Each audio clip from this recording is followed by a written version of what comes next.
నా పేరు నడిమిదొడ్డి ఆదిలక్ష్మి. మా ఊరు కోమలి, మండలం తాడపత్రి. నా ఏజ్ వచ్చి 29. 2004లో 2003లో సంఘంలో జాయిన్ అయినాను మేడం. 2004 నుంచి మన ఆర్డిటి బుక్కరాయ సముద్రం చేరినాను 2004లో. 8 నెలలకి మేడం. స్కూల్ కూడా దానికోసం మానేసినది కూడా. అందరూ సకలాంగులు, నేను ఒక్కదాన్ని వికలాంగురాలు. అది పోయేకి కూడా చాలా కష్టం మేడం.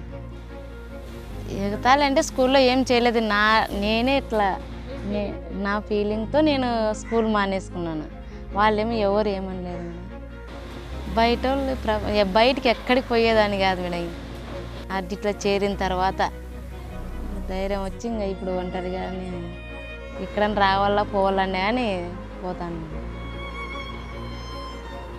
2013లో నాలో ఉండే ధైర్యాన్ని, ఆత్మవిశ్వాసాన్ని బట్టి టీచర్గా ఎన్నుకున్నారు. అదే సెంటర్కే, పేపర్ మీద సెంటర్కే 2013లో. మా అమ్మ మా నాయన ఇప్పుడు బాగా నా బిడ్డ దేవత, బాగా సంపాదన ఎక్కువైంది అని ఇప్పుడు మెచ్చుకుంటున్నారు మేడం.